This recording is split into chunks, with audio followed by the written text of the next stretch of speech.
Okay, it's the final segment with James Evan Pilato, but don't worry, he'll be back next month for his regular appearance on the Bob Tuskin Show. James, lots to talk about here, so we'll try to get through a few of these different articles at one of your many websites, of course, the hub, MediaMonarchy.com. One of the things we were talking about off the air was Yahoo Mail and their email client that was censoring early on a lot of this Occupy Wall Street stuff. Now, they claim they weren't censoring it. They said it was some sort of technical problem. But it's interesting to me to see the technologies being censored or controlled when we have big movements like that. We saw the cell phone companies turning off cell phone communication for the Bay Area transport rally and in London. And to me, it's a sign that they're going to crack down on these technologies that we're using for our advantage while we still have them before Internet 2 or something else occurs. And it's very interesting. And then we see the pretext of these hackers, the anonymous groups and LulzSec, and these, and we've talked about this, that we're not sure are really getting anything done except feeding into the dialectic of them having an excuse to come down and crack down on us. Uh-huh. So, an article I have posted on cyberspacewar.com, DHS warns that hackers may be motivated by Occupy Wall Street.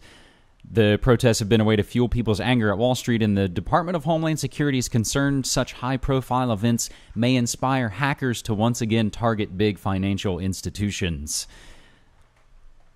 And that's what you just said. It's like all of these things, whether that's, you know, the hackers or WikiLeaks or all this, it's like, who is this actually benefiting? That's the question. Well, that's always the question. Who benefits? I've heard some people say that originally this Occupy was anonymous. I've heard that, but I've also heard that, you know, it kind of traces back essentially to Adbusters, which is the magazine, and adbusters.org, which does do great work. You know, their Buy Nothing Day campaign, you know, Turn Off the TV Week, I think are all, you know, amazing, worthwhile, and have had, you know, huge success and are kind of great endeavors. But they are, you know, they're just another foundation-funded outlet. And I think, and actually their current issue that's on newsstands right now is American Autumn. So not American Spring, as has been the term, as if, you know, the Arab Spring, now it's time for American Spring. They're calling it American Autumn. And the cover is just this dark, evil-looking crow. And it's all black, and then, you know, with the red lettering, and it's pretty sinister looking. Wow. MoveOn.org, I've also heard mentioned as being behind some of this. The typical figures in the left, if you will. So maybe that's the key in what you mentioned earlier. Occupy yourself. We're going to talk about that next hour with a good friend of mine from You Have Tread on Me, and he's got an interesting piece he wrote about that. So we'll talk about that. You know, we're all about self-sufficiency here, James, and being prepared, taking control of your own life. If you're eating garbage and poisoning yourself and aren't aware and an autodidact, learning things for yourself, being self-taught, then you're a part of the problem, and it starts with yourself. Mm-hmm. So, anyways, there's lots to talk about here, so I don't want to take too much time here to digress on my deep philosophies. But let's talk about, let's see here. There's a supercomputer, another article from Cyberspace War. Supercomputer predicts the revolution through...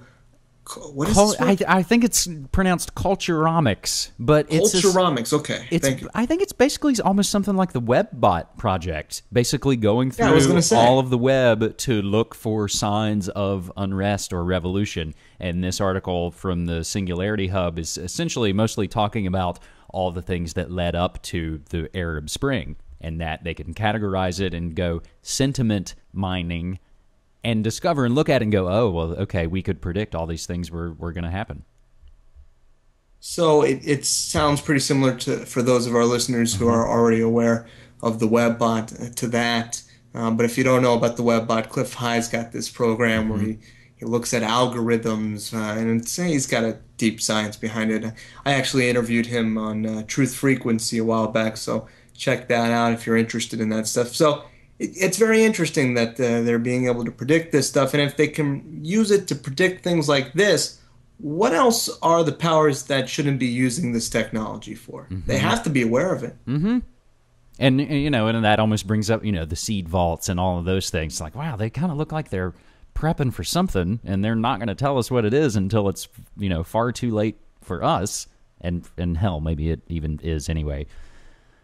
But and I guess just in our remaining couple of moments here, I'll blast through some of the other related things and some of the things we were maybe going to talk about more broadly on this appearance. But Putin wants Eurasian Union to compete with U.S. and European Union. Well, that's the plan. You got to get all these unions together so that eventually we can go from that to the one world government. Huh? And Eurasia's always been at war with, however, the saying from of course, the prophetic George Orwell book. But the Oh, yeah. related update that I have with this Eurasian Union story from the Telegraph: leaked document reveals Russia plans to eliminate enemies overseas, gave their agents a license to kill. So we can look at that and go, oh my God, can you believe those Russians? They're killing their enemies abroad without any judicial oversight. That kind of sounds like a country I know and live in, where we can assassinate U.S. citizens abroad with no trial, no evidence, and we can just kill him. I'm talking about, of course, Awaki Awaki, killing him yeah. in Yemen. Pay no attention to the fact that he dined at the Pentagon after 9/11 because he helped the underwear bomber and he helped the Fort Hood shooter and he even maybe helped our own Portland tree bomber here Well, he in speaks Oregon. English. He's very good with English, and a lot of these guys in the caves aren't as good, so gotta watch out for them. Something else quickly, and I don't know if we've talked about this or not. I definitely, as the last several months have gone by, I use Twitter a whole lot more, and I enjoy it because it's just content, and as of now, it hasn't yet been bought up by a multinational corporation who will ruin it and destroy it. But I have twitter.com/media monarchy, but I also have a couple other accounts that will just focus on music. I've got Pump Up the Volume, and that just kind of focuses on music, which, Bob, you and I will talk about music and media.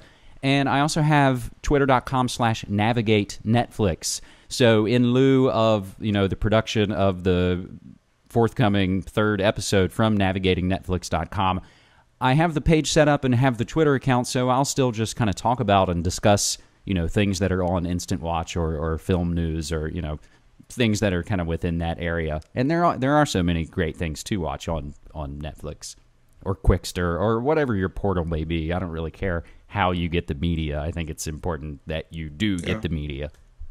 Absolutely. I've been behind the navigating Netflix stuff from the very beginning. I'm glad you guys are doing that. And I hope people gather on forums and these kind of things to use it to share information and to share good films that you can find.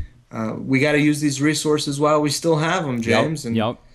to me, that's the bottom line. All right, James, thank you very much. Let's see, how much time do we have? We're down to our last 20 seconds here. So go ahead, wrap things up. Anything else you'd like to mention? Well, I'm going to, as we mentioned earlier, I'm going to try and hit the streets tomorrow with our own Occupy Portland and just do some man on the street, asking folks, what brought them out and see what really goes down and see maybe where this whole Occupy movement is heading. So Very again, good. MediaMonarchy.com is the flagship site. Thank you. Cool, James. Thanks a lot. And I hope everybody else gets out to your local movement, regardless if you think it's co opted.